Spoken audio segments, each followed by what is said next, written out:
নমস্কার বন্ধুরা, সমস্ত মন ভালো আছে। মুভি আছে হানবির କ'ଣ ଏଇଟା ହାଲଙ୍ଗବେରେ। ତ ଭାବୁଥିଲି 6:15 ଉଠି ସେ କ'ଣ ଗୋଟେ କରୁଥିଲେ ଉପରେ ସେଠି ଯାଇଥାନ୍ତି। ତ ସେତେବେଳେ ଉଠିପାରିଲିନି, ବ୍ରେକଫାଷ୍ଟ ବି 6:30 ଥିଲା, ଉଠିପାରିଲିନି। ଓ ଘରେ ଛାଡ଼।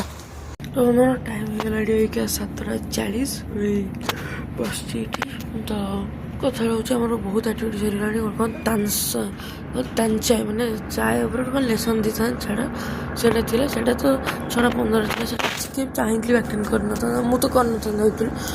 ବ୍ରେକଫାଷ୍ଟ ଥିଲା 6:30ରେ, ସେଇଟା ବି ସରିଗଲାଣି। କାହିଁ ସିଏ ଯେଉଁ ବ୍ରେକଫାଷ୍ଟ ଦେଉଛନ୍ତି ଅଳିଆ ଘାସ ସେଇଟା କିଏ ଖାଇବ। ଆଉ ଗୋଟେ କ'ଣ ଥିଲା ଅବିକା ଏଇ 7:20ରେ ଥିଲା ଆମର ବାମ୍ବୋ ବୋଟ୍ ରାଇଡ୍ କାୟାକିଂ। ଗାଡ଼ି ତ ପଳେଇଲାଣି। ଭାବୁଥିଲି ଥିଲେ ବି ମୁଁ ଯାଇଥାନ୍ତି, ଭାବୁଥିଲି ସେ ବାମ୍ବୋ ବୋଟ୍ କରିଥାନ୍ତି, ନହେଲେ ନାହିଁ। କାହିଁକିନା ଏଇ ଯେଉଁ ୱେଦର୍ ହେଇଛି। ତ ଆକ୍ଚୁଆଲି ମୋର ଏତେ ଡେରି କାହିଁ ହେଲା ଉଠିବା କହିଦେଉଛି। 7:25 ନା 29ରେ ଉଠିଥିଲି। ମୁଁ 29 ହେଇଗଲା କାହିଁକିନା କାଲି ମୁଁ ରାତିରେ ଶୋଇଥିଲି ରାତି 1ଟାରେ। ଇମାଜିନ୍, ମୁଁ କାଲି ଭାଇ ବନ୍ଦ କରିଥିଲି ଆମର ଭିଡ଼ିଓ 9ଟା ବେଳେ, ମୁଁ ଶୋଇଥିଲି ରାତି 1ଟାରେ। କାହିଁକି ଶୋଇଥିଲି ରାତି 1ଟାରେ? ମୋର ନିଦ ହେଲାନି। ଯେଉଁ ଇଣ୍ଟରନେଟ୍ ପ୍ରୋବ୍ଲେମ୍ ପାଇଁ ମୁଁ ଭିଡ଼ିଓ କେମିତି ଗୋଟେ ଅପଲୋଡ଼ କରିବି, ମୁଁ ସେଥିରେ ଗୋଟେ ଚିନ୍ତା ଥିଲି। ଯାହା ହଉ ବନ୍ଧରେ ହେଇଗଲା। ମୋର ଗୋଟେ ଖାଲି ଇଚ୍ଛା ଥିଲା ବାମ୍ବୋ ବୋଟ୍ଟା କରିବାକୁ, ସେଇଟା ହେଲାନି। ଯେଉଁଥିରେ 15 ଜଣ ଲୋକ ଯାଇଥାନ୍ତେ।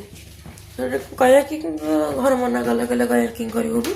ଆଉ ବାମ୍ବୋ ବୋଟ୍ଟା ପରମିସନ୍ ଦେଇଥିଲି।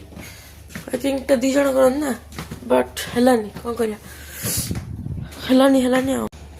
ସୁନ୍ଦର ନଜାରା ଭାଇ। ଏଇଟା ଆମର ଏଇ ଯେଉଁ ହୋଲ୍ଟା ଅଛି, ଆମର କାଲି ଥିଲା କ'ଣ କହିଲେ, ଡେକ୍ଟା ପୁରା ଏମିତି ବୁଲିକି ଥିଲା। ତ ଏଇ ହୋଲ୍ଟା ମାନେ ଆପଣ ଫିଲ୍ କରନ୍ତୁ ସେପଟକୁ ଦେଖାଯାଉଥିଲା। ଯେଉଁ ଜିନିଷଟା ଆଉ ଲେଖା ହେଇଥିବ ନା ଆପଣଙ୍କୁ ମିଳିବ, ତାକୁ କିଏ ବି ଅଟକାଇ ପାରିବନି। ମାନେ କହିବା କିଏ ବି ଅଟକାଇ ପାରିବନି। ଆଉ ଯେଉଁ ଜିନିଷଟା ଆପଣଙ୍କୁ ମିଳିବାର ନଥିବ, ଆପଣ ବହୁତ ଚେଷ୍ଟା କରିବେ କିନ୍ତୁ ସେଇଟା ମିଳିବନି। ତ ବନ୍ଧୁଗଣ, କଥାରେ ଏବେ ଟାଇମ୍ ହେଇଗଲାଣି 8:30। ତ ମୁଁ ଟିକେ ଏବେ ଉପର ଡେକ୍କୁ ଆସିଥିଲି, କାହିଁକିନା ଏଇ ଯେଉଁ ଜାଗାଟା ଦେଖୁଛନ୍ତି କ୍ୟାପ୍ଟେନ୍ ଏରିଆ, ମାନେ ଯେଉଁଠି ଆମର ଅପରେଟିଂ ହୁଏ, ମାନେ 3rd ଫ୍ଲୋର୍, ମାନେ ରେଷ୍ଟୁରାଣ୍ଟ ଆଗ ପଟଟା। ଏଇ ଯେଉଁ ଷ୍ଟାରଲାଇନ୍ ଲେଖା ହେଇଛି, କାଲି ଆମେ ଏଠି ବସିଥିଲେ। ତ ଏଇଠି ଆକ୍ଚୁଆଲି ଆପଣଙ୍କୁ ଫ୍ରି ୱାଇଫାଇ ମିଳିବ। ଆପଣଙ୍କୁ ୱାଇଫାଇ ଦରକାର, ଆଉ କେଉଁଠି ମିଳିବନି। ଏବେ ଆମ କ୍ୟାପ୍ଟେନ୍ ସାର୍ ପଳେଇଲେଣି, ଆଉ କିଛି ସମୟ ପରେ ଆମେ ସେଲିଂ କରିବା ଷ୍ଟାର୍ଟ କରିଦେବା।